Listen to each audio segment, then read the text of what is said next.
He had kidney stones pulled out of his scrotum with forceps, and he was president of the United States. I don't want to hear anybody ask me who James K Polk is ever again. You know what I mean? Yeah. Who the hell are you? Yeah. History, I'd like to follow me down the rabbit hole. History, I'd like to, frankly, I want to know. It was inevitable, I guess, that eventually someone would assign me a subject that at first blush seems entirely unfuckable. James K. Polk. He's one of a dozen or so one-term American presidents between George Washington and Abraham Lincoln that most of us forget. He didn't give great speeches.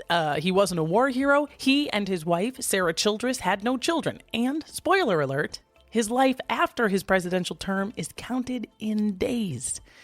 But someone sure remembered him. My guest, the utterly charming and thoroughly hilarious comedian Meryl Klemow. She loves Polk, and for good reason.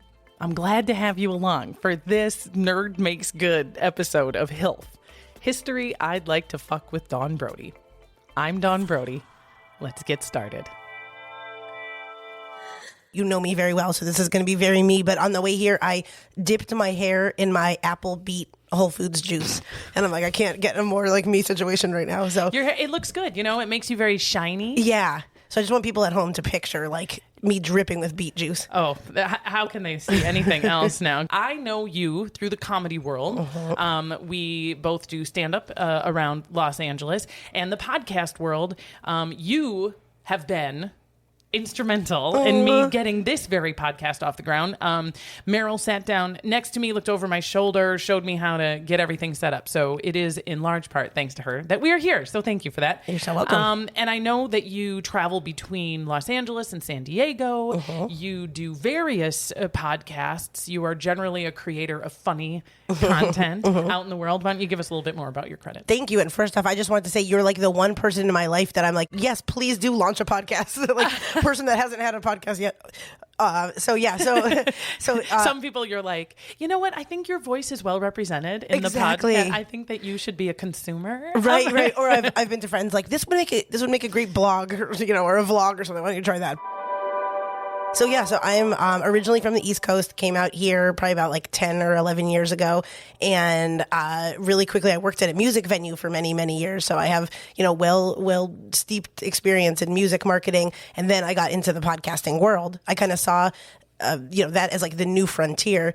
And I got to podcast with a lot of cool musicians that were at the venue. And then I left and went on my own. And then I started my podcast now, Campfire Shit Show, which is a comedy podcast and, about the shit show moments of life. We will definitely have you on to maybe talk about some shit show moments in history. I can't think of any actually. We interview a lot of people, successful people about their shit show moments and how they got through it. And then we have episodes of just ourselves. So Great. It's been going for about 4 years and I love it. I'm a new burgeoning little stand-up comic. She is so funny. I love seeing Meryl. She is one of my favorite comedians around. I know we're all about HILF. History I'd like to fuck. Yeah. That is our primary focus. But I do want to talk briefly about the future. Just tell me what's coming up next for Meryl. What's in your future? Oh my goodness. I think that's a very good question. Lots of creative events. I'm really feeling lately the like producer bug. I've done some stand up and now I feel like I've assembled this great group of people that I feel really warmly towards and I want to be able to showcase them. So it's like, I've been performing as a podcaster and as a comedian for a little bit of time now, and now I'm getting that like producer bug too. I want to put like a shows together that just like wouldn't make sense. I have every like girly girls and I have like trans friends and black friends and disabled, like everyone. I want everyone together where it's just like you would never see these types of weirdos on a lineup. But that's kind of like a vision that just came to me not too long ago. So. Oh, I love it. I want to go to it. I want to be in it. You're in it. You're going to be my main person in it. Yeah. It sounds like a human Muppet show. That's what I want. Puppets. Like I want puppets, and then I want just for no reason like spoken word with someone like weeping, and then the next thing after like someone an angry comic. So I like chaos, and I feel like I would like to do that. So that's coming up. And then I also have a quick plug. I have a T-shirt line called Pre-Canceled, and it's all about canceling yourself. And I'm sure there's many people in history that have had to cancel themselves. And so, just as a comic and podcaster, in order to really like be okay with saying what I say and getting my voice out there, I decided I would pre-cancel myself so I couldn't be canceled. It's a good idea. It's like a free space. I'm just holding. Like, you can't dump me because I dumped you. Exactly. So if a mob comes after me, maybe I can just be like, wait, I have a T-shirt line for this. Listen, if you're going to attack me, you all owe me $9.99 exactly, yes. for this T-shirt. Yep. Ladies and gentlemen, my friend Meryl Klemow assigned me President Polk. Why, Meryl? What is so fuckable? Like, some of this stuff, like, listen, my previous episodes, no one's wondering what's fuckable about John Dillinger. Right. Look at that chin. Right. You know what I mean? Mary Shelley. Come totally on, Frank, fuckable. come on. Yeah. Fuckable. DB. I mean, you know what I mean? Like, these are fuckable mother. James K Polk. Tell me why on earth you chose this boring ass president. Okay, that is exactly why. Because I feel like we grew up with all these teachings about Abraham Lincoln and George Washington, and we learned all this, and then we kind of skipped over the Polk days. It went like Andrew Jackson, I learned about him, and then it was like and Martin Van Buren and James K Polk, and they were just basically lyrics to the President song. So I chose him because, I mean, physically, I have to admit, I do find him kind of fuckable. We might get into this, but he was kind of frail and had no personality, and that's kind of my type. I wanted to learn more about him because I want to know whether he really was emotionally and decision-wise fuckable, because I've heard some things, he can be a very controversial name when we talk about what was going on during his presidency. So I want to kind of lay it out on the line and see if I really do want to commit to at least one night with him. That's good. It's important to, before you swipe. Yeah, before I swipe. Yeah, right now I'm like looking at his LinkedIn. This is me stalking him. Okay, good. Well, then I will endeavor to have you swipe right on this guy. That's my plan. Good. Well, I didn't know. I really started this history from the very beginning. I mean, I had a cursory understanding of some of the things in the time period. Some of my previous episodes, I had a long history of understanding. I came with like some previous knowledge. This subject, I came in pretty cold, and I gotta tell you, I'm a Polk convert, girl. You are? He's so interesting. I mean, he isn't interesting. We'll get into what is interesting about this, but it was a wild, fun ride. Yes. To research this guy. Oh, I can't wait. I want to warn my listener that talking about the history of James K. Polk, to my friend Meryl's point about being pre-canceled, it's a landmine. Mm-hmm. It's a landmine. I am going to be discussing subjects like slavery, the Trail of Tears, the Mexican-American War, patriarchy. And I just want to say from the beginning that we are comedians. We may speak very lightly or humorously about some of these serious topics. Please know, I understand completely in 2021 that this is serious. Its ramifications are devastating and have devastated communities and individuals for decades. And that sucks. But that doesn't mean that we don't need to examine it and kind of talk about it. Absolutely. I'm with you too. And I think one way to honor, like, moving forward and what has happened is to really learn about it and kind of, to me, like, learn the intricacies of it and say, okay, this is what they were working with at that time.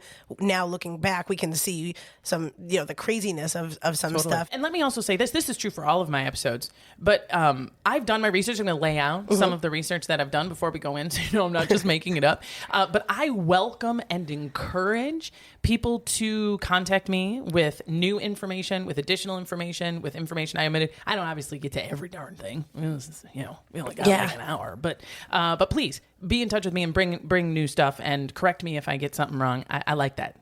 Yeah, you do. I like it. You like it. I like the rough stuff.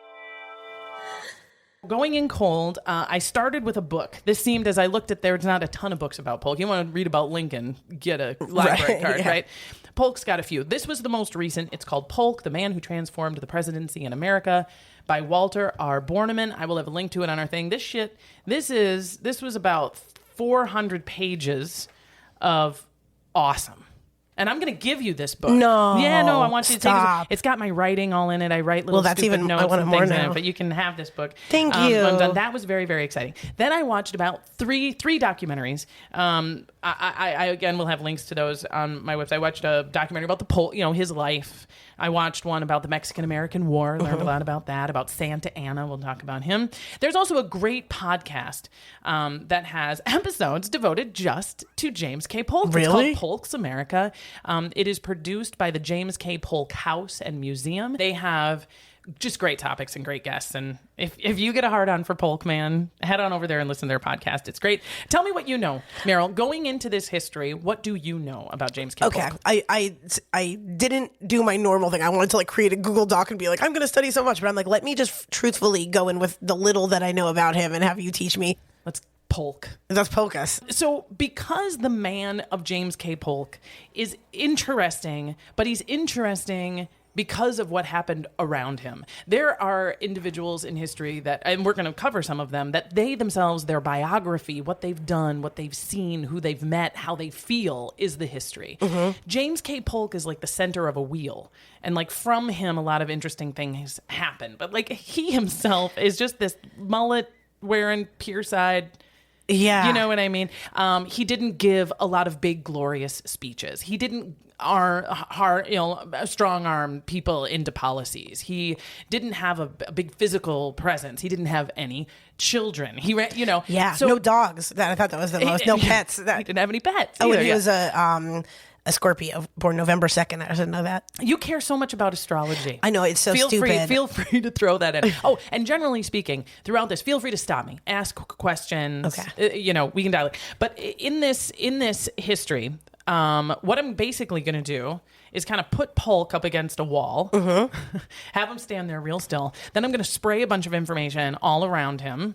And by the end of this podcast, when we sort of peel it away, we're going to see a really good portrait of the man. That's kind of my idea. And I'm going to do that through what I think are the most fuckable people and stories around this guy that impacted him. But I am going to start the first story of this HILF podcast about Polk is about the man himself. We are going to start with your selection, the one that you really wanted to fuck the most. Daddy, James K. Polk. Okay, this story is I call This Guy's Got Stones.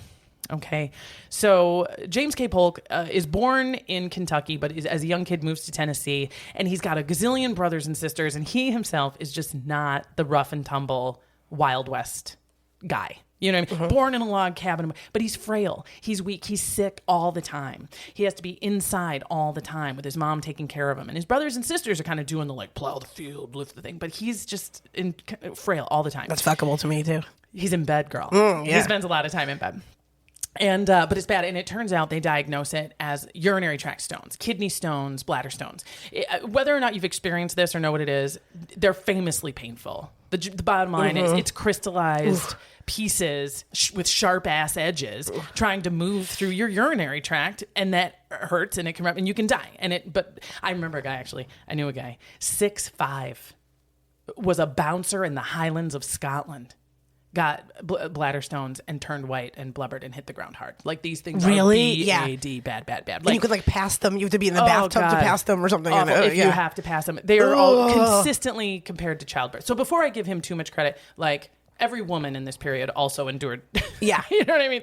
But these kids, no joke. It got so bad, in fact, that in 1812, James's dad, Samuel, puts him in a makeshift bed in the back of a covered wagon and sets out for an 800-mile journey to see this famous doctor in Philadelphia. He is Dr. Philip Singh Physic. He's the father of modern surgery. He's the greatest, surgeon. And even though it's 1812, i.e. the War of 1812, which I like to call the Revolutionary War too, because it's when Britain came back at the colonies to be for real this time. Right? And spoiler alert, we win, but they do burn down the White House.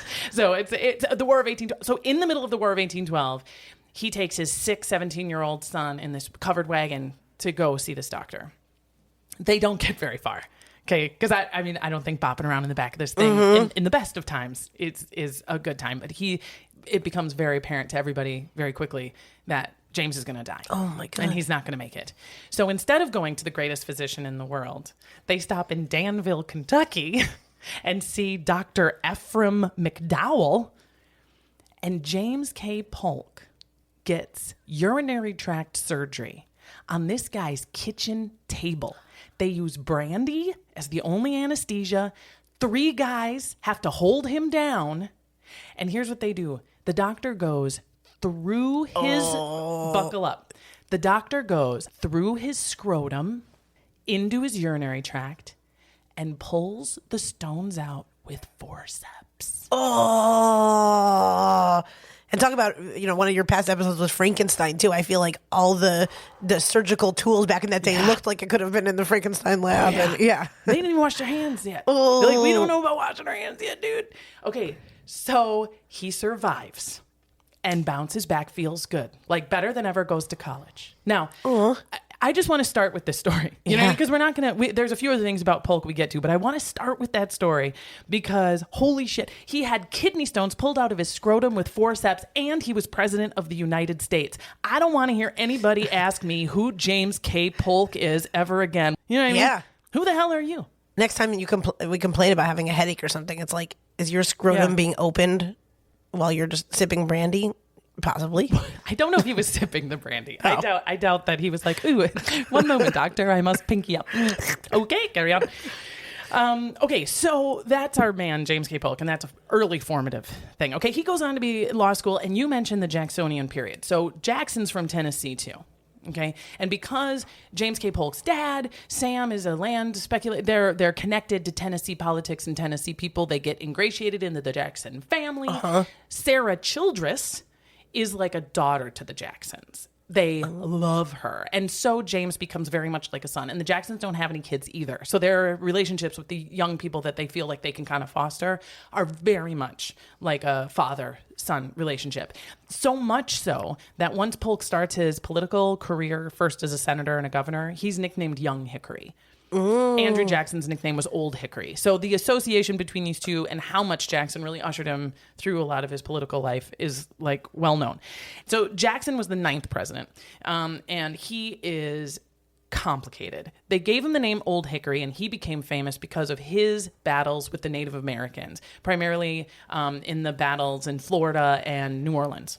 He became very famous for beating back these awful Indians. Okay, I say that because that was the perspective of the time. Don't cancel me. I understand. I'm giving you kind of what was the prevailing understanding at the time is that this guy can really beat back, right? And to the point where he instituted the Native American relocation, which is now known as the Trail of Tears. And it was taking Native peoples from the lands that we had quote unquote conquered and forcing them to move with their families by foot across the United States into often desolate unusable areas that we designated as their reservations. And it was the beginning of a really terrible process in history. He was, Andrew Jackson, much hated at the time as well. As much as he was loved and was considered a kingmaker, he was hated at his time too. It wasn't really for the Trail of Tears, though. That wasn't why people hated him. They didn't like him because they thought he was a little too powerful. They didn't like his sort of federal, strong federal position, even though there was this kind of conflict of interest between he was very into states' rights, but as the president, anything he did was coming from the federal government. So there's like all this kind of complicated stuff. So the party that forms to go against Jackson, the Whigs, don't exist until Jackson. They are a response to Jackson. The Whigs, the central tenet of the Whigs is screw Jackson. We hate Jackson. That's why they called themselves the Whigs, was because the Whig party in Britain was an anti-monarchy, anti-king party. So they were naming themselves after this anti-king party because that's the guy that they're generally against. And the guy who's sort of at the helm of the Whigs is a guy named Henry Clay. They seem wild. Your face lit up. You had said something about like, ooh, Clay. Like, what is wrong with you, Meryl? Because I feel like maybe I was trying to think maybe I would join the Whigs because I'm a conspiracy theorist now, and I know they were kind of like anti-Masonic, and I'm like maybe I would be a Whig. Would women be allowed to be in the Whigs? Yeah, a woman could say she was a Whig. She couldn't vote or run be a for Whig. office. Okay. You could be like, yeah, I like that, and wear their buttons, but... Okay, I'd probably do that. I'd proudly sport a Whig button. And the other big sticking point that the Whigs have against Jackson is these tariffs. It's not very fuckable. So I'm going to give you like a really brief thing about like tax. It's fun. But the bottom line is what you tax is always a question. It was the whole reason we had the Revolutionary War. It was every reason why we had independence in the first place. And so every time then the now independent American government tried to figure out how to tax the American people, it was always a shit show. Because they'd be like, we don't do taxes. And America's like, no, we do. We just didn't want to pay taxes to them. Yeah. But like, we have to pay for shit. And every time they'd be like, okay, fine, we'll tax, then fill in the blank. And every time they said, okay, we'll tax lumber. No. We'll tax tobacco. No. We'll tax cotton. No. We'll tax imports. No. We'll tax, everybody has a vested interest. It screws somebody over. Somebody is always getting at a detriment. And so there was always this uproar.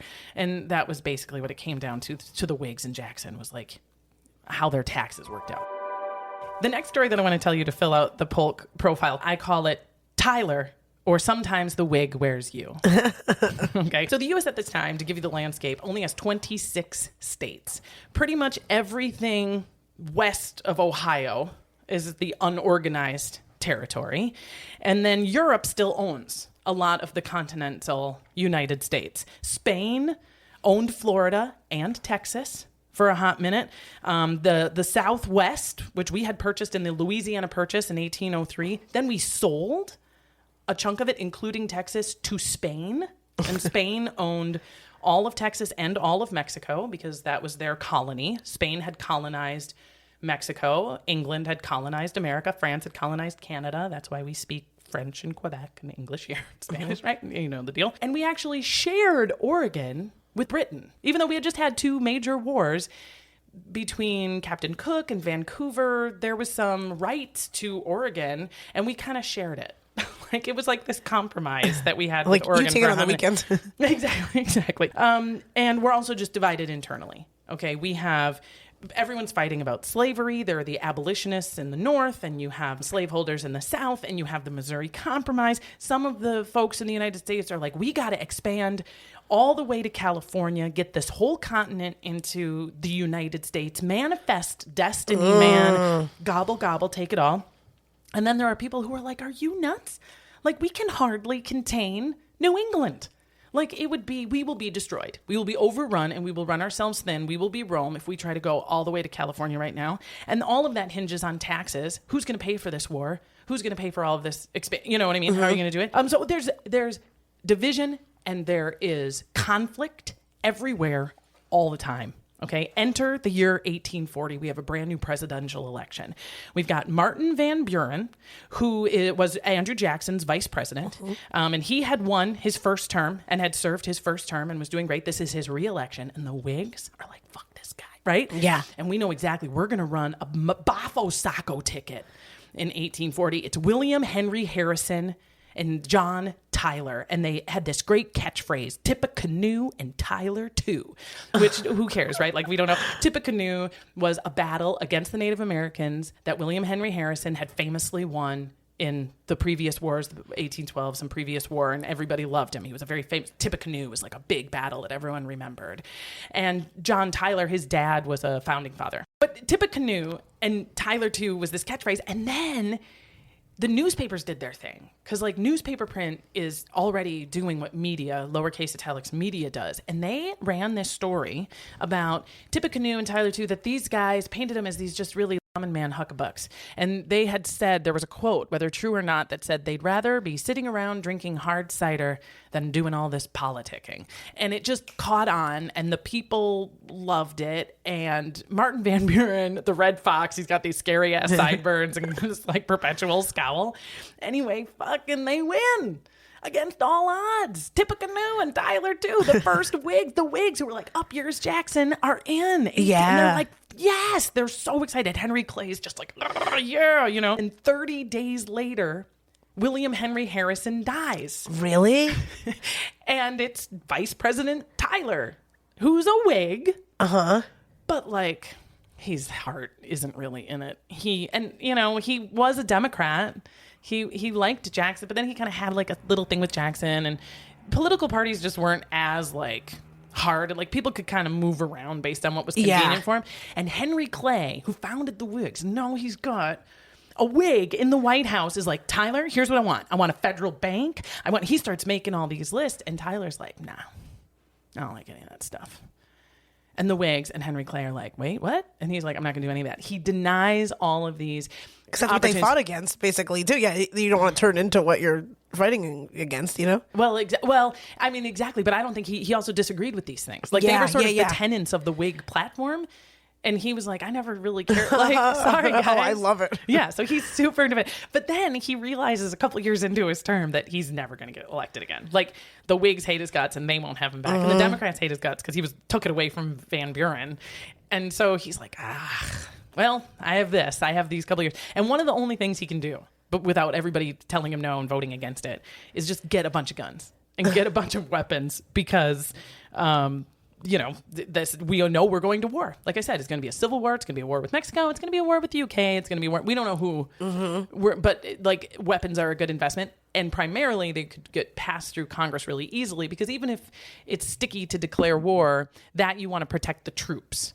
That we're going to get whatever we need to protect ourselves, we will approve and say yes to. So, Tyler gets a bunch of fucking guns, right? And one of the things that his Secretary of the Navy gets this giant ass iron frigate called the Princeton, and he's got this huge heart on for this boat, and he should, because it's a glorious ass boat. It's very modern. I'm into boats. I lived aboard a boat for 9 years on the Mississippi River.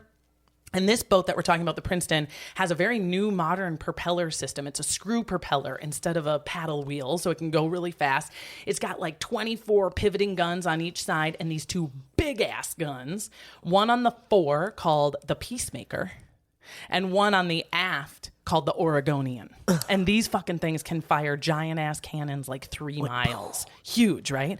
So the Secretary of the Navy, Upshur, is like, everybody get on the Princeton. I'm going to show up. And the whole cabinet, the president, all the cabinet's girlfriends and wives get aboard this giant boat. They fire that Peacemaker a couple times. It's so loud. It's so exciting. They go below decks. They have lunch. Make a couple speeches as you do, right? There's a band. Then, before they disembark, Upshur's like, who wants to go fire the guns? A couple more times. Like, let's fire the guns one more time, right? They're on the Potomac. They're kind of near Mount Vernon. Everyone's very excited. And so a bunch of them go up to fire the guns again. And when they do, there's a breach in the gun, in the Peacemaker. Irony. A giant explosion.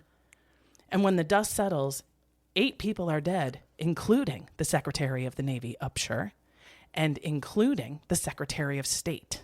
Oh my gosh. Tyler was aboard, but he was down. Get this. He was below decks listening to music. He wanted to finish listening to the band, which is the only reason he wasn't up there. So don't tell me the arts can't save your life. Wow.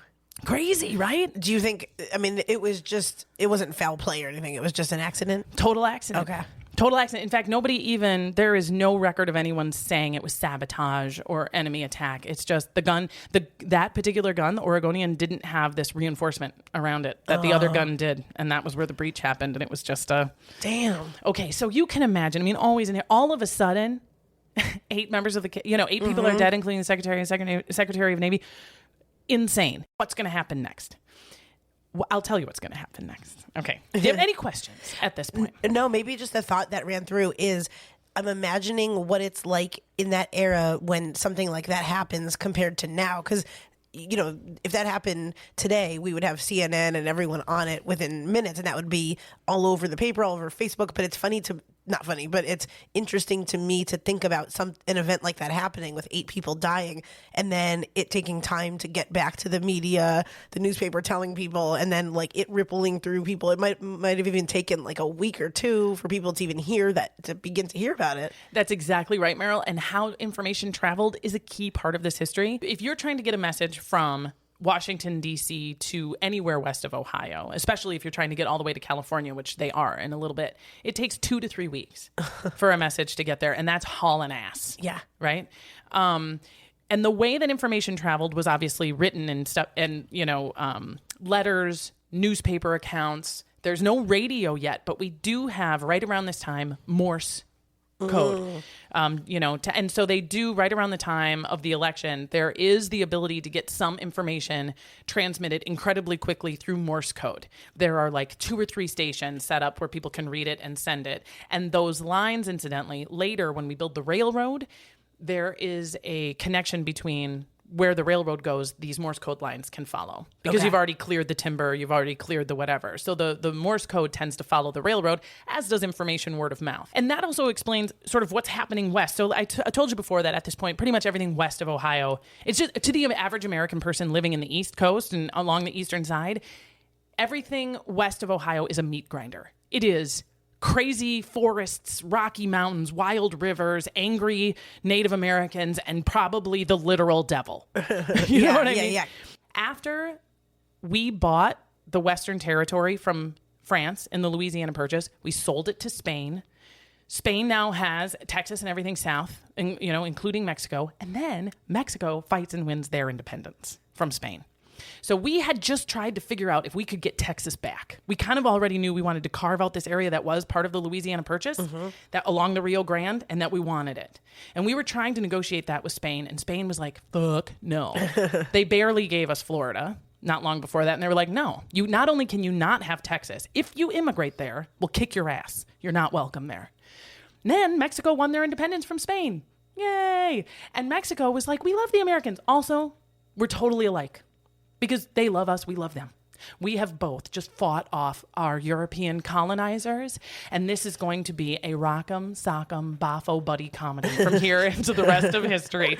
We are not only going to welcome Americans to come into Texas, we're everybody. We want Mexicans to move up there. We want Europeans to come here. We want Americans to come down. Because this will make a strong port and this excellent center for trade. And oh my God, all of a sudden, it's all Americans. Americans come into Texas, and they are fuckers about it. They are not buying the land from Mexico. They're not like trying to buy it. They're not paying taxes to Mexico when they move there. And they're cunts when the Mexican officials come and start trying to be like, excuse us, this is ours. They're like, no, it's not. So, and by the time Mexico realizes that the Americans are not awesome, it's too late. And so Santa Anna, Antonio Lopez de Santa Anna, the president of Mexico, goes up to there to crack some skulls, right? Remember the Alamo? Yeah. Okay. I feel like it's if you invite someone over to a party and you're like, oh, just come over at 7, I'll have like wine and cheese for you. And then they come over and then they pee on your floor. And then they're like, actually, I live here now, bitch. And then you're like, I just want to have you over for wine and crackers until 10 p.m. And then you start fighting and then... Yeah. Then you unfollow each other on Facebook. Totally out of... Mexico's like, build the fucking wall. Yeah. Is probably what Mexico was thinking, yes. right? So you remember the Alamo. Most people do. If you don't, how dare you? The Alamo was, according to Americans, this like last noble stand of Americans against Mexican aggression. But it was, in fact, absolutely Mexican territory. Wow. Internationally recognized. Like if you asked anyone in the world who owns this property, they could take a look at the treaties and everything signed up to that point and be like, legally, it absolutely belongs to Mexico. Antonio Lopez de Santa Anna isn't nice about it. Like he does slaughter, people big time. And after the dust settles from the Alamo, Davy Crockett is dead. Everybody's dead. Antonio de Santa Anna goes off with his troops and takes a nap and is captured by Sam Houston. Do you know who Sam Houston is? No. He sounds fuckable. Girl, this is another one. He could have an episode all his own. Okay, Sam Houston, real quick. This kid, born, he's got a gazillion brothers and sisters. He's kind of abandoned as a kid. So he lives with the Cherokee Indians. And when I say lives with them, I mean lived with them. They called him the Raven. Later on in his life, he is an official, sanctified member of the tribe and speaks for them with their blessing. After a while, though, he leaves kind of this rural life to try Washington, D.C., to try to be a politician. And he does pretty well early on. He falls in love and he gets married. But then his hot 23-year-old wife, months after they get married, starts dating, seeing, flirting with, maybe having sex. Doubt it got that serious, with an ex. Sam Houston finds out. He's devastated. He's heartbroken. There's public scandal. There's accusations. There's tears. There's divorce. Sam goes back into the Wild West and abandons Washington. I was thinking, too, the cheating back then, they were Morse coding with someone else. They were really like, yeah, I want to. Yeah. So Sam Houston, brokenhearted, leaves Washington to go back and live in the Wild West. He is living in Texas, and he's part of this, ragtag unit that stumbles upon a sleeping Santa Anna, takes him prisoner, forces Santa Anna to sign a document that says Texas is now independent. Mexico gives up Texas. And then they let him go. And now Sam Houston is the president of the independent territory of Texas. And Mexico didn't get anything really in return, not even a parting gift? Not at that time. No, we kept offering to buy it. Mm-hmm. And it was, and they needed the money. But, there's a lot on the line. But this is now Sam Houston is the president of this territory. Fantastic. And is immediately like, shit. Right? Look at a map. He's like, oh my God, something's got to happen. We have no infrastructure. We have no exports. We have no imports. We have no army. We have no guns. And Mexico's going to come back and try to get it. And don't forget, Spain is still over there in Cuba. Yeah. Right there. And they could be like, oh, wait, really? Because we could come back. And the UK is still sort of up there. And wouldn't it just be great if they could get everything from the Gulf of Mexico up to Oregon? And so Sam Houston immediately is like, hey, you guys, annex us. Basically, U.S., you've got to come get me. Like, we're independent now. You got to come get me.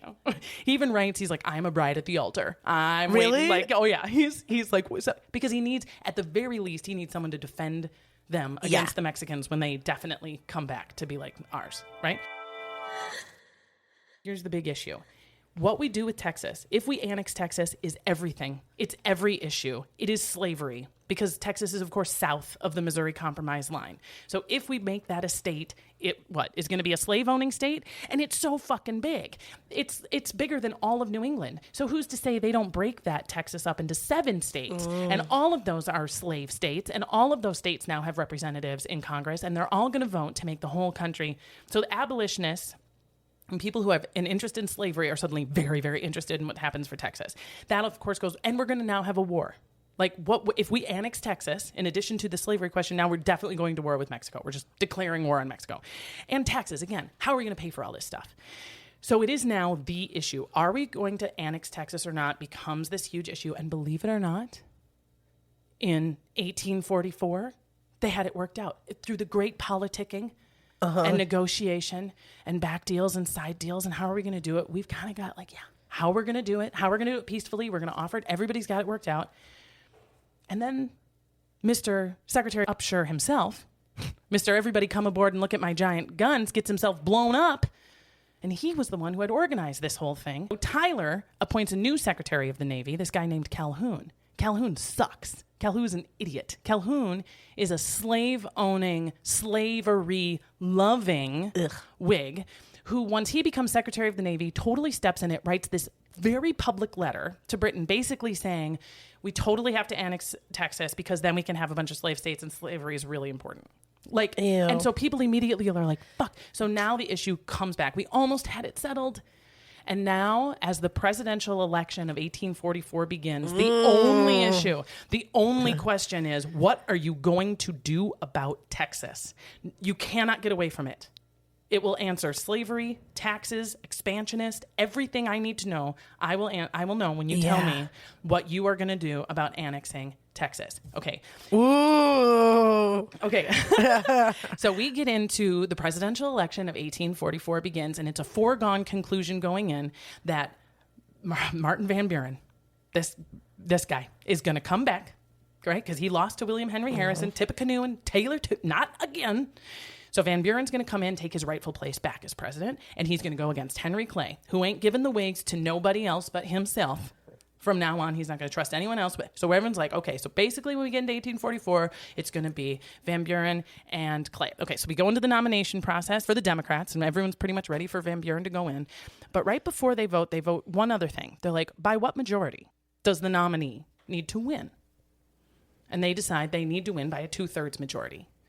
Okay, so they go and cast their votes, and Van Buren does not have a 2/3 majority. He has a majority. He's definitely the preferred guy, but it's not a 2/3 majority. I'm like, fuck. So the way it works then, they throw in other names, and they keep doing all of these. Okay, what about this guy and this guy? And they do, and then vote. And they can't get to a 2/3 majority on anybody. And now the crazy house of cards shit starts happening. What about this guy? What about this guy? Enter our man, James K. Polk.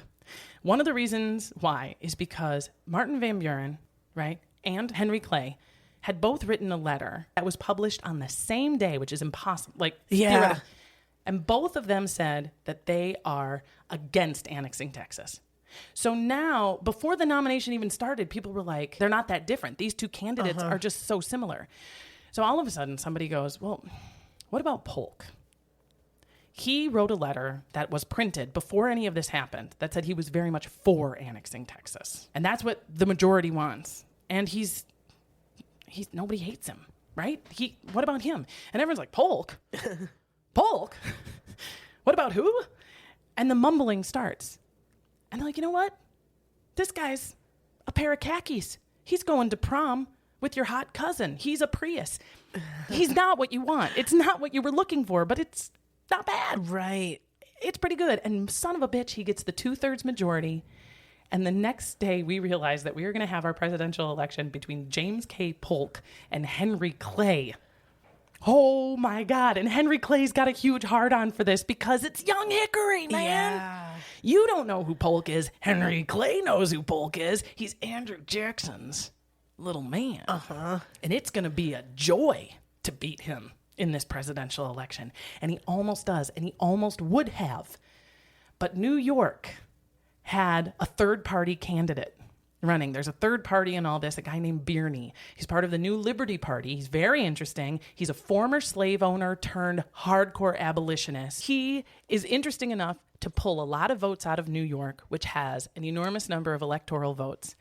Those votes probably would have gone to Henry Clay. Instead, they go to this Birney guy. And oh my God, James K. Polk is president of the United States. I could just imagine so many people like, okay, we didn't expect this. Literally, it was who? I mean, that was the headlines are who? Polk is president? Question mark. There's headlines in Britain that called him Polka, and they can't tell. But historians are like, were they making fun of him? Which why not? But or did they just not? Wow. No. And thus begins decades of people asking, who the hell is James K. Polk? And that is where I am going to take a break, part one.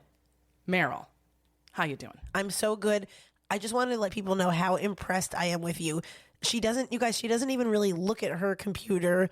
She has some notes, but the whole time you're making eye contact with me while naming like the 8th Secretary of the State that got shot. Like I am beyond impressed. Yeah, that's all I gotta say. Well, thanks. You can imagine how irritating it is, though, if I get you cornered in a party like this. Like this podcast is absolutely saving my social life because people they'll nod and be interested and then be like, "Oh no, I love this. She never stops." I think your audience would agree with me that we'd rather have conversations like this than like, "How's work? What are you up to?" I'd rather be like, William Henry Harrison did what? Like, so yeah, okay, we'll take a little break, but I'm so impressed. Oh, thank you so much. All right, well, maybe I can't corner you at a party, but we can still talk. Hey, if you have an idea or question or just another cool tidbit that you think I should know about, please reach out to me at HILF Podcast or email at hilfpodcast@gmail.com. And as always, Follow me, follow me, follow me, follow. Follow me, follow me, follow me, follow. Follow me, follow me, follow me, follow.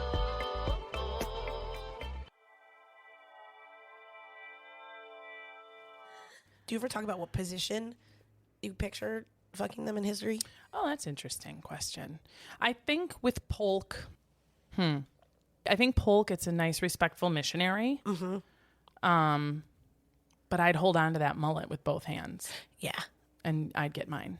And we know he has a looser scrotum just because of some surgery before. So Yeah. So we know that he can handle it. I know that what I know is that he can really handle it if I go for it. I think I picture myself, and we'll get into her, no pun intended, but I picture myself maybe having a threesome with him and Sarah. Sarah Childress? Yeah. She seems kind of I think she'd be down. daddy-ish too. Yeah. Yeah, she'd be down. Who wouldn't? You're charming.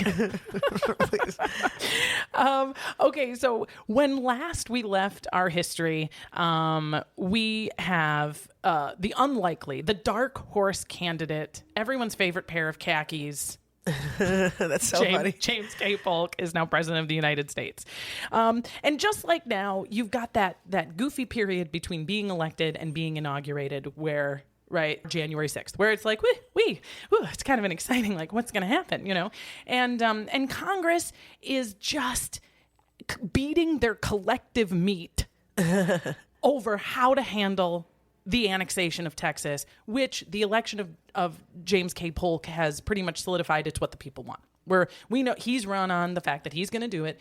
People want him to do it. So they're already trying to figure out how are we going to move forward with annexing Texas. And there's a debate. And it's, are we going to go real nice and slow and start with a treaty and offer Mexico some money and take our time and do it peacefully? Or are we just like going to do it? Yeah. Just like take it, name it. And if we are going to name it a state, how are we going to tax it? Are we going to make it a state? Sticky, icky, yucky politics stuff. And no one is willing to do anything hard or anything important, and it's a mess. Polk rides in to Washington, D.C., getting the house ready, kind of getting himself ready. And the Congress is like, what should we do? What do you want to, like, how should we move forward? And all the complications. And Polk goes, you know what, I have an idea. How about you guys just pick your two favorite strategies and then say the president will pick his favorite. You guys don't have to decide what you want. Just pick two that everyone can agree on, and then I'll pick which one. I kind of like that. Right? Exactly. Yeah. And they do. They vote to agree to do that, and then they do that. But guess what? Tyler's still president. So Tyler is sitting at his desk getting his bags packed, ready to go, because he's also like, good luck, Polk. Being president sucks. Yeah. And he's like, oh, the president gets to decide, huh? That's me. I say, annex the bitch right now. Make it a state. Bye-bye. And he signs it, and it's done. Whoa. He drops the mic and rides the fuck out of D.C. like, peace. Right? How did Isn't they that not dope? think that through, that it was going to be him that made the decision? It's hard to say. If that pissed off Polk, there's no record of it. Mm-hmm. So then as a historian, you start to go, seems awfully convenient that he doesn't have to do the hard stuff. Yeah. Tyler always wanted to. Tyler always wanted to annex Texas. Polk was like, go ahead and do it. Then I don't have to, and it's done. I can start fresh. Wow. Maybe. I mean, there's no record of that either, but in any event, so impressive. So Polk's now coming in. He's president, and here are his plans. And he says it very clearly in his inaugural address. Like, he lays it out. I am going to define Texas up to the Rio Grande. Because that's the other thing. Like, all this talk about Texas. Should we annex Texas? Where's that? Sam Houston's president of Texas. We never agreed on what exactly Texas was. The Mexicans said it was at the Nueces River, which is pretty far east. And the Americans said it was at the Rio Grande River, which is a lot better. It's a boss-ass river, and it goes all the way to the Pacific coast. So it would draw the line all the way to California, right? And so we already know that above and beyond everything else is like, what's Texas? Right? So he's like, I'm going to get Texas to the Rio Grande all the way to California. I'm also going to get Oregon from Britain. I'm going to get Texas and California from Mexico, and I'm going to just rewrite the way taxes work. And everyone's like, shit. You know what I mean? He's got a plan. Get that tattered scrotum up. Yeah. Pull the long bits of your hair back. Let's get to work. Yeah. We get Oregon pretty quickly and without much conflict. They get Vancouver Island, right? Oh, damn it. I know. So but beautiful. all those ports and all those fabulous beaver pelts and all the wonderful things that are happening up there are now secured for the United States. Yay, that happens fairly early and fairly quickly. Then he's like, okay, now we got to get the Rio Grande up to the Rio Grande. How do we do that? So he sends down General Zachary Taylor, and he's like, basically, get down there into that disputed territory, the territory between the Nueces and the Rio Grande, where Mexico says it's theirs and we say it's ours, and just hang out there, see what happens. Pick a fight. Right? And he does. And as soon as Mexico attacks on the disputed ground, Zachary Taylor sends a message to Polk that says, it's on. War's on, let's dance. And Polk says to Congress, war's on, let's dance, which is huge. That's not how you declare war. Congress declares war. That's in the Constitution, and that's how it's always been done. It's a big, big deal for the president to tell Congress we're at war. Like, that is almost a coup. Really? But, a pair of khakis can't, it's one of the things Polk had, is he was so not that guy that when something like that happened, everyone was like, oh, well, then we should go and fight then if it's it just happened. Later there's pushback and we'll talk about that. But at first they're like, okay. And we start the Mexican-American War.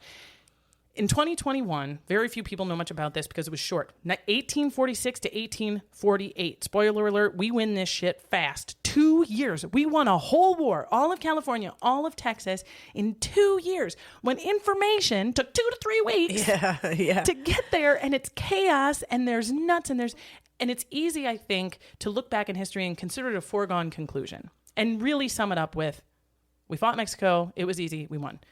Which is a fair but there are some real fun, fuckable little nuggets in there, and I want to drop some on you now. So here's one of my favorites, is a guy named Fremont. There's Fremont stuff all over America. I used to live on Fremont Avenue. There's Fremont Street in Vegas. Fremont everywhere, almost always probably named after this guy. He put a little accent mark. It was Fremont, but he made that up. He was born Freeman. He was a bastard child. He decided to make it Fremont. So you can say whatever you want. Fremont works for me. So this guy Fremont is kind of a rough and tumble Wild West guy. And he falls in love with a 16-year-old girl named Jessie, who happens to be the daughter of a very powerful Washington, D.C. politician named Benton. Benton was on the Princeton when it blew up. Oh. Somebody told him to move back a little so he'd get a better view, and that's the only reason he's not dead. So he's very connected and very in all these politics. He's influenced. He's called the old bullion. We don't have time to get into Benton, but he's very powerful, very connected. He's got this hot 16-year-old daughter, and Fremont falls in love with her, and so Benton goes, no, you are going to map the West. Bye-bye. Yeah. Yep. But before he goes, he secretly marries Jessie in a secret ceremony. So now Benton's like, fuck. All right, so he gives him a lot of resources and helps him go map the West. And Jessie is an excellent writer and very smart and very connected in Washington. And so she starts writing these beautiful dramatic accounts of his adventures in the West, and he becomes famous. And they both become famous. Like, you having a party, girl, you got to invite Jessie and Charles. The Fremonts got to come. He basically maps the area between the Rocky Mountains and the Sierra Nevada. I mean, gorgeous, beautiful, wild, adventurous, exciting. Yeah. And America is hard for it. America is here for it. Already wagon trains are heading west. Like, that flow has started. It hasn't hit its peak yet, but it's definitely going. So this guy Fremont, at the time we're talking about now, Oregon's been won, but California is a big question, and Texas is a question. Now, Oregon, disputedly ours. We shared it with Britain. We paid them. We made a treaty. Now it's ours. Texas, even arguably. We had it in the Louisiana Purchase, but we did sell it to Spain. But then there was our Santa Anna signed that thing. Yeah, we kind of have Texas. California is a straight-up invasion. We have no right to California. No conceivable right to California. It is 100% Mexico's. Like, there is, like, us going to get California is just kind of like, well, we're already at war with Mexico, and we figure, like, let's just steal your baby too in the world. Go hard. Yeah. Fremont is in California, and he's now famous, and his father-in-law is a politician, and people know who he is, and he's a dick. He starts to really overstep his boundaries. And one night, history is full of these interesting stories. One night, we're not sure why, Fremont and this fellow General Gillespie get it in their heads. We don't. Was there a message? Was it a rumor? We don't know. That there's this Mexican guy in Sonoma that is a revolutionist, hates America, whatever. They're going to go get him. So they go to the city of Sonoma and find this guy, and they kidnap him in the middle of the night out of his house. He has a very loose military connections. He is not anti-America. It is completely misplaced. They take him, they take the house, they take the village, and one guy gets this big piece of white cloth, slaps a green stripe and a white stripe and a picture of a bear in the middle with a star, and guess what? It's where the California Republic flag comes from. The first California Republic flag was scrawled on a white piece of fabric that day, and Fremont and Gillespie are like, we own California. The war in California has begun. Like, it's on. And they've now got this armed group. In the meantime, a Navy Commodore, Sloat, is sailing on the West Coast along California, and he has orders from Polk to have a nice, reasonable conversation with the governor of Monterey. We're going to start the negotiations. We're going to be cool. We're going to try to see if we can't get California. And on the way, he hears that Fremont has like taken Sonoma. And he's like, okay, well, you know, Fremont is the son-in-law of this guy. He probably has orders. It takes 3 weeks for messages to come. He probably knows something I don't. I'll go ahead and take Monterey. Instead of so when he gets into Monterey, he's like, mine, bitch. And the governor of Monterey was we're like, going to have a nice talk. Yeah. I had no, he's like, I'm not, oh, okay. Like, I don't have an army. So he flees. He's like, I didn't know this was a fight. And he flees south. And Sloat's like, son of a bitch. And now word comes to Washington. We've got Sonoma, that's north of San Francisco. We've got Monterey, like California, like it's on. We've pretty much secured California. So at this point, Fremont comes down to Monterey, and Sloat's like, hi, hey, that was crazy. So what does Polk want us to do now? And realizes quickly that Fremont's a loose cannon, was not authorized to do what he did not have orders to do what he did, that he, Sloat, may well have violated his own orders by assuming that this other action. And so he just is like, okay, how about you're governor of this territory now? I have to go. And literally, Sloat. My phone's ringing. Did you hear that? I have to go right now. And so Sloat leaves, and there's Fremont and Gillespie hanging out right there in California. It gets so bad. Fremont and Gillespie are such cunts that he's court-martialed. Fremont is court-martialed. They finally get word of like what he's doing and what he's claiming. And even though it's good, because like he did kind He's of still a loose cannon. we can't, like, it's violent. So they court-martial him. And so but he doesn't know it. They start to ride back. You know, you can imagine the long ride back from California to Washington, D.C. on horseback. And they get a ways and they tell him, you're under arrest, by the way. You know, when we get to D.C., you're going to stand court-martial, which he does. And it's all very dramatic. And D.C. just like eats it up. And poor little Jessie's like, why? But all of this is to say, yes, we won the Mexican-American War in 2 years. But it was not a noble war fought against a worthy opponent. The Mexicans were so poor and everything was crazy. They had an emperor for a minute, and then the emperor was deposed, and then a president, and then a corrupt president, and then fighting and infighting and civil war. And the people were so poor. They were very loyal to their families and their villages, but their generals abused them to the point where Ulysses S. Grant, future president, said that the Civil War was a punishment from God on the United States for the unjust way that we fought against Mexico. And like he said, like a human being is punished for their bad deeds in their life, United States is reaping pain for what we've inflicted, which is not... And a lot of the seeds of the Civil War are being planted at this time. In fact, Robert E. Lee is part of the engineering party that takes Mexico City when we ultimately seal the deal. So there's a lot of like important people in the Civil War are starting to get their stripes now in the Mexican-American War. One big guy, of course, Abraham Lincoln. So one of the things that James K. Polk said to start the Mexican-American War was, they have now shed American blood on American soil, when he's talking about that area in the Rio Grande. And Abraham Lincoln is the one who stands up in the Senate finally and says, you know, you said that. Can you please point to the American soil where the blood was shed? And it was like, like a gasp through the chamber, because that's the sticking point, right? And it was an American, not a Mexican, who's saying it. So there were already like the fractures, the indisputable fighting among Americans was well established by the end of this. But you know what? All that, somebody else's problem, says Polk. Okay? Because by 1848, he got Oregon, girl. He got Texas to the Rio Grande, girl. He got all of California, and I have spared you the fact that he also got all that tax, that boring tax shit that he wanted is set. He did every single thing he said he was going to do, everything he wanted to do. He did say, to your point, I am a one-term president. I will not run again. And he is out. He can't wait. He's so tired. He's overworked. He barely sleeps. Sarah's really worried about him. He's going to go. I forget who his vice president was. Do you know? Dallas. Okay. He didn't do much. Okay. Yeah, he was just chilling. He was next to the Prius. Yeah. He was the sidecar to the Vespa. The last thing that Polk gets on his way out of office, this is fascinating. This is drama. This is like season finale ender, right? Polk's fucking packing up. He and Sarah are going to hit the road. And he gets this mysterious box delivered to him from the West. A box that has been brought all the way in the utmost secrecy. People have gone to extraordinary pains to hide that this box exists, let alone what's in it. Polk gets this super secret. We have to show you something, Mr. President. This is very, very, very, very important. Even I know you're about to leave office, but we really think you need it, right? They open the box, and it's full of gold.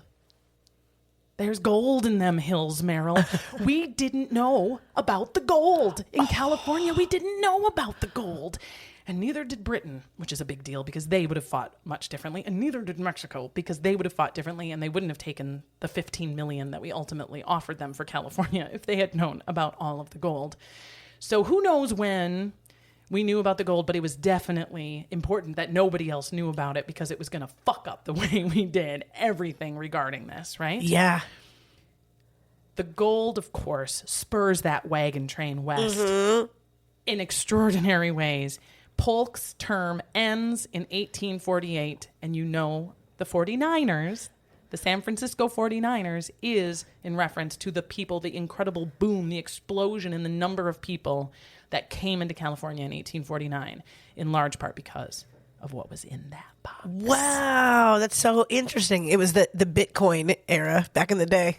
Absolutely. Oh my gosh. Fascinating, right? So Polk closes up that box. What a weird time for him to end. Yep. That is like a season finale where Yep. it's like... And he high-fives the new president, who is none other than Zachary Taylor, Mr. Picking a Fight on the Rio Grande himself, a Whig. A Whig really? general. And Polk, he had a hard time. He pointed a lot of these generals out there during this war where a lot of them were Whigs. And he was like, fuck, I'm just basically creating a bunch of people that are going to run for president, but I'm not going to run again. So, you know. But yeah, so Zachary Taylor's like, Polk you later. Right? And James and Sarah get on a boat to go home. He's so tired. He looks it too. I mean, I got this guy, his mullet's all gray. Oh. He's real skinny, doesn't look good. And they're looking forward to getting better. And so they decide to take a tour through the Deep South on paddle boats, steamboats, trains, and paddle boats. How romantic, right? Yeah. Except for all the cholera.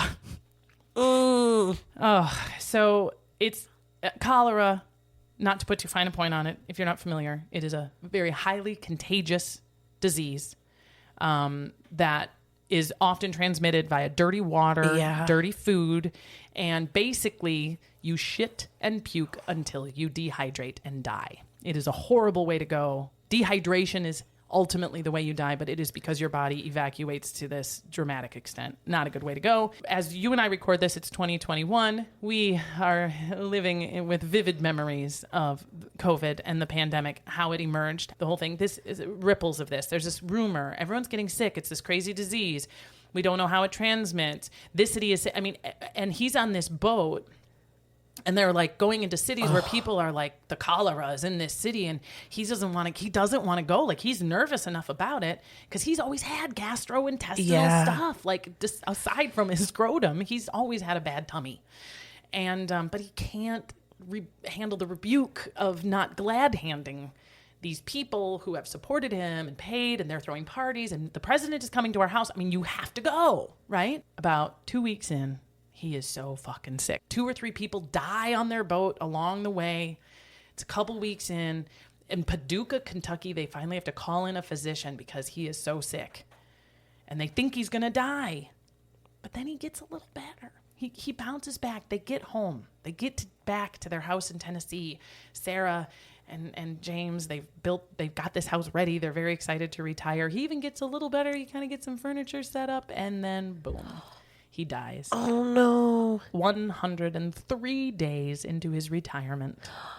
I'm getting strong Oregon Trail vibes from this, too, because my characters would always die from cholera. I'd be like, no, little Timmy. No. Like, yeah, you were so close.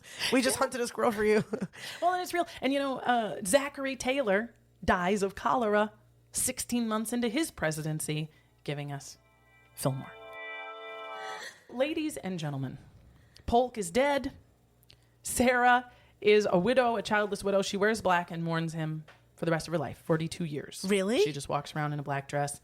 During the Civil War, though, there's this interesting sort of respect for her. Like when the Union soldiers come into Nashville, come into Tennessee where they live, they ransack and burn every house, and they don't take Sarah's house. It is a fascinating history, Meryl, and I am really grateful that I had an opportunity to jump in on this stuff, man. Wild West, gold rush, war, So fuckable.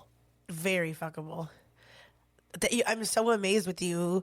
And I feel like my mind has just watched a movie. I hope everyone has enjoyed this the way that I have too. And something you and I talked about really briefly during our break is I noted to you how cool this may be to be able to go back to history, and with each episode you're looking at something from a different angle. And you had mentioned that this was right around the time that Mary Shelley was born, right? And so it's like, it's so crazy to think of, like, as people are listening to your episodes, to be like, okay, this was happening that we hear about, but also this was happening. And so I think that's the cool part of history, is it's like each time we're watching it from a new point of view. Oh, I love that. And it really, you just sprinkled glitter on, like, one of my favorite things about history is the web. And yeah, as you pointed out, Mary Shelley was born in 1797. And James K. Polk was born in 1795. Wow, it's so crazy to think of the two, because Mary Shelley to me seems so, like, ancient. I know. I mean, so at the time that she is, smoking opium and having a three-way at the Villa Diodati with Lord Byron, the Princeton is exploding, and part of why Mary Shelley hated the colonies. She really turned on the colonies. A lot of English revolutionaries did. A lot of French revolutionaries did. A lot of Mexican revolutionaries did, because of what the United States was doing to the Native American people, to enslaved Africans, and to the Mexicans. They were such bullies, and they had so immediately, apparently, surrendered this independent revolutionary spirit to imperialism, colonialism, expansionist, that it just left a bad taste in their mouths, and people like Mary Shelley were just throwing up the bird across the coast, So interesting. I hope you do the gold rush to, like, pick up where we left off in a different episode. Oh, well, I should. Well, to that end, anyone who has a suggestion. Yeah. I am very excited about the guests that we have, and I'm always looking for new folks to come in. We are going to be doing some live episodes coming up, which I'm very, very excited about. And, of course, you can always find out more. Oh, and if you're just like, I can't stand it, I gotta see this mullet, I want to see these maps, I got you, girl. You go to HILF podcast on Instagram or on Facebook, and you will see maps and mullets and pictures of all of these adorable people. You can also go there, of course, and like and subscribe and share and rate and all of those things. And then I will do my part and just keep fucking this history. Meryl Klemow, I love you to death, and I'm so grateful that you came. We are going to catch up with you real soon. I know it. Thank you. Hey, thanks for letting me polk you, listeners. It was a real pleasure. And I'm also over the moon, really, because there is an increasing lot of you tuning into each episode. And for that, I am so grateful. I'm seeing new listeners popping up all the time from all over the world, and it is really curling my toes. Your downloads, likes, shares, they all help us do, more of this, just with better snacks. Our next HILF is a very special holiday episode in which my guest is the H I like to F the most. He's my real-life husband, Andrew Melby, and he assigned me the spine-tingling HILF, Krampus. Oh, he is a long-horned, long-tongued, Yuletide devil who exists to drag children to hell. Krampus, that is, not my husband. Oh, we have a blast, and we'd be honored to have you tune in. The episode goes up on December 22nd. New episodes of HILF every other Wednesday. And until next time, this has been History I'd Like to Fuck with Dawn Brody. I'm Dawn Brody, and I'll see you next time.